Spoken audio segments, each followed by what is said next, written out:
Mm. Paano naging powerful ang subscription, no? Sa Yes. industriya ng businesses, no? Bakit ngayon ang pinaka in na in at powerful ay subscription? Ano ang potential income ng subscription, Coach Perdy, sa isang Nako po. owner, sa isang may-ari ng kumpanya? Sige Nako nga. po, no? Alam niyo po, no, before pa mag-Live Good, no, before pa magkaroon ng Live Good, napakarami na pong mga subscription company. Kaya lang, yung mga subscription company na yan, hindi kumikita ang member. No, dito lang Mm. sa Live Good merong kita ang isang member. And to give you some awareness, no, magkano ba kinikita ng isang subscription company? Alam niyo po ba, isa sa mga pinakamalaki, no, na subscription company, Netflix. Wow. Oh, Netflix. Do you know, no, ang Netflix po, Member ako niyan. for only $10 na binabayad natin monthly sa Netflix. Ang Netflix annual income Magkano? umaabot po ng 232. Umaabot po ng 31.6 billion. Billion na, hindi million na. Dollars sa hindi peso. Tsaka billion. 31.6 billion US Oh my dollars. God. So multiply mo na lang sa kahit sa 50 mo na lang i-multiply yan. Hindi, 56 Kung magkano yan? Di ba? Naku po, magkano yan? Ang hirap compute. Ang hirap. 150 billion pesos. Almost 200 billion pesos. Yan po yung pwedeng kitain. Yan yung kinikita ng isang established na subscription company. Di ba? Ngayon, itong good news po sa atin, no? Dahil ang Live Good namimigay, meaning part owner ka, binigyan ka ng share sa bawat income na pwede niyang makuha. Ano ibig sabihin yan? Hindi lang po si Live Good ang yayaman. Wow. Bawat isa sa atin na naka-join na, bawat isa sa atin na ginagawa yung business part, bawat isa sa atin na nag-share, nagbabahagi, no, ng Live Good, isa ka sa yayaman dito. Kaya po yung mga naririnig yung kitaan dito na normal 1 million, 5 million, maliit lang po yan. Maliit kasi we're talking of billion US dollars. Ang 1 billion US dollar lang po, 50 million na o 60 million pesos na. Gasino na lang yung 1 million nakita mo rito. Maliit lang po yun. Napakaliit lang po niya. Kilabot, no? Oo, yan ang nag-aantay sa'yo. Yan ang nag-aantay po sa atin. Kaya katukin nyo yung mga puso, yung mga utak ng ating mga katimpo natin. Nako, it's your obligation na paalalahanan po sila na wag pababayaan yung kanilang subscription. Yes. Nakakahinayang, no, na yung nag-aantay na yan, no? Nako po. Sayang na sayang, no? Pag nawalay ka, nawala ka. Yun po yung meaning, napakalaki. Tama. Meaning, guys, no? Huwag kayong mainip. Ang kalaban mo rito pag nainip ka, paniwalaan mo na ikaw ay part ng ng owner nitong company. You receive dividend, you receive share, no? Sa ayaw at sa gusto mo. Kasi every person na nagbabayad ng subscription dito, kasama po sila natatanggap ng dividendo. Kaya lang alam nyo, minsan mali yung mindset sa inyo, no, nang nag-invite sa inyo. Akala mo mabilisan, yayaman ka, kikita. Hindi po, maling mindset yun. Ang tamang mindset dito, gawin mo to minimum 2 years. 2 years, ang bilis nun. Coach Perdy, pag ikaw ba'y kumuha ng insurance, halimbawa, no? Alam ko may experience ka sa insurance. Ilang taon ba yan bago mo makuha yung benepisyo ng insurance? Alam nyo, pagbabayad pa lang, 5 to 10 years na. Ano yun? Paying period pa lang yan. Paying pa lang. Wala pang benepisyo. Paying period pa lang yan. Ngayon. 5 years, sabi nila, no? Correct. And usually, ang maturity ng plan. 20 years pa. 20, 30, 40. Additional. Tama. 10 years na bayad, additional 10 years na paghihintay. Tsaka mo palang ma-enjoy yung benepisyo na kikita yung pera mo. Kasi ang programa kasi nun, upon retirement, ganun yan. Yung iba nga, kailangan mo pa mag-60 bago ma-receive. Oh. Di ba? Paano kung, tama, mga 40 years na, kung 20 ka nagsimulang magbayad, upon 60 years old, no? Kasi ganito po yan, no? Bigyan lang natin ng background yung karamihan. Bakit mo ba kailangan mag-ipon? Bakit ba natin kailangan ng pera upon retirement? Oh. Ito po yung reason bakit. Kasi pagdating mo ng 60, o sabihin mo na 65, do you think mamamatay ka na nun? Hindi pa. Di ba? Isa po sa problema ng ating mga seniors. Pagdating mo ng 60 at wala kang trabaho, would you believe 20 to 30 years ka pang mabubuhay sa mundo? O saan ka kukuha ng pera mo? Paano ka mabubuhay ng 30 more years? Kung wala kang pera.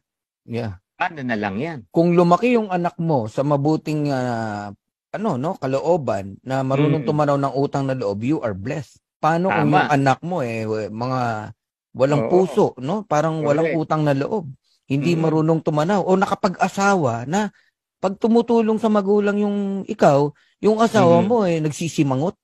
May ganun, di ba? Tatawag kay ate. Sa'yo na si nanay, isang linggo na sa akin dito Nag-aaway na kami mag-asawa. Naku, tapos sakit po sa puso niya. Naririnig mo yan. Pinagpapasapasahan ka, di ba? Tama.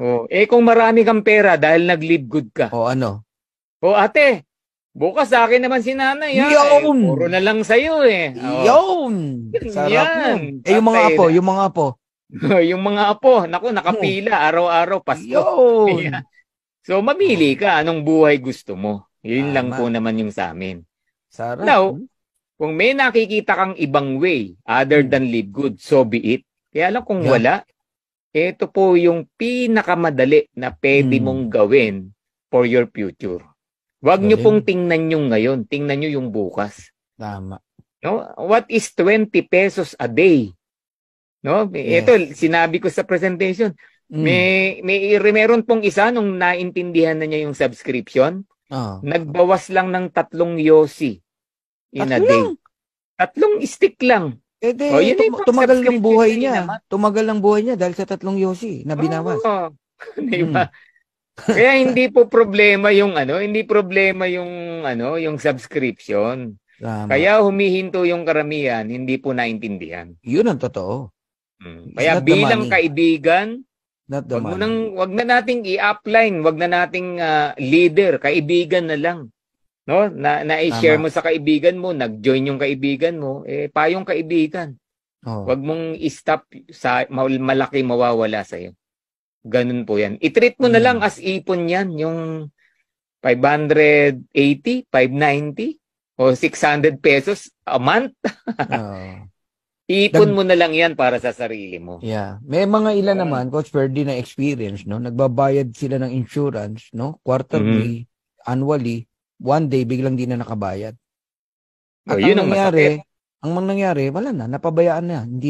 Wala na nakuha. Walang nakuha. Wala. Lumipad na yung pera nila. Tama. May ganun. Ganun po sa insurance. Tapos, meron pang isa, according kay Patricia Plata, na knowledgeable din sa insurance, no? 15 years kang nagbayad, tapos yung 100,000 mo, magsisimula ng kumita ng 1,100 pesos. Grabe, no? 15 years ka naghulog, no? Magkano kaya hinulog mo for 15 years? O magkano nahulog mo? 1,100 lang kikitain mo. Ang insurance ngayon, yung 20,000 a year, maliit na yun. Tama. Maliit na po yan. Yung may yung may investment, iba po yung insurance na yung accident lang, yun, mura lang yan. Pero yan, walang ipon yan. Kailangan mong mamatay muna bago ka may makuha.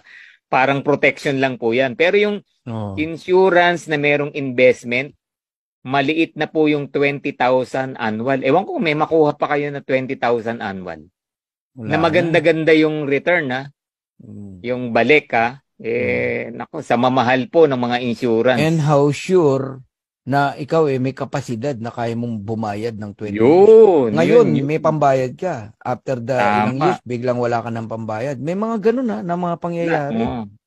Variable daw, sabi ni Cesar. Yun, variable insurance. Oo. Hindi na tayo lalayo, SSS. Dami, naka-SS, di ba? Mandatory pa nga yan. Tama. Pero 40 years ka magbabayad. Oo. Minimum 10 years, ha? Minimum 10 years. Ngayon, narinig ko Para sa'yo. meron kang pension na sobrang liit. Ngayon, narinig ko sa'yo, Coach Perdi, na dito, ang para ka lang naguhulog, no? Na parang 3 yosi lang, no? Araw-araw. And sabihin na natin, isang buwan is 590 pesos.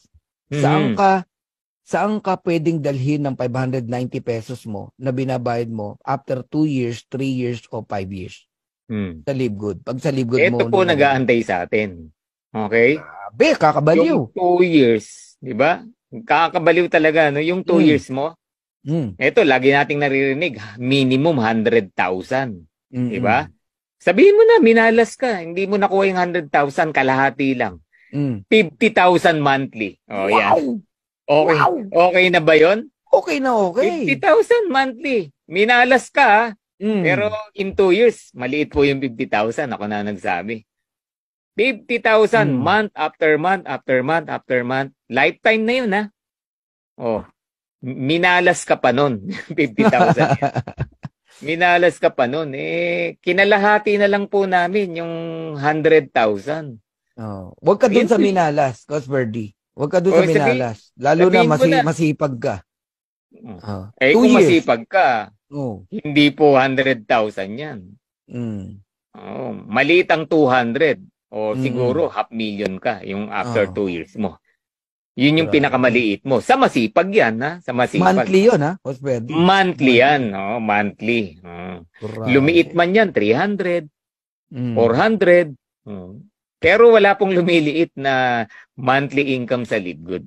So, assuming kikita ka ng 102,000 after 2 years o 3 years, no? Magkano naman ang magagastos mo sa subscription sa Live Good in 2 years time? O, yun ang good news po namin sa inyo. No? Pag nag-compute ka po, magkano lahat na ihulog mo ng 2 years? Pag nag-compute ka ng iuhulog mo, isama mo na yung one time na 49.95. No? Sa 2 taon, 13,000 pesos lang. Oh my God! Ganong kaliit. Teka muna, ikakat kita dyan, Coach Perdi. Si Abet, sabi niya rito, ako naguhulog sa AXA, 33,000. Sabi niya, 5 years. 5 years. Makatanggap daw ng 5 million. Lumipas daw ang 5 taon. Di pala pwede makuha. Tsaka na raw pag nag-60 years old siya. Kaya 5 million. 60. Maghihintay ka. Gagamitin yung pera mong inulog ng 5 years, multiply mo sa 33,000, palalaguin nila yan para kumita ka ng 5, mabigyan ka 5 million. Correct. Kung buhay ka pa, no? Oo. Ang tanong, gasino na lang yung 5 million pagdating mo ng 60. Ngayon, sa Live Good, 5 million sa Live Good, kung 2 years, nagpa-5 million ka. 3, sabi mo na 5 years. Hindi ka ala pang 60, nagpa-5 million ka na. Yung binayad mo ba, inabot ng 5 million? Yung binayad mo na subscription, 5 million ba? Ay, wala. 13,000 lang sabi mo. 13, baka wala pa kang 50,000 yan. kung 5 taon, ha? Grabe naman. Saka, kumukubra ka na, 2 taong pa lang.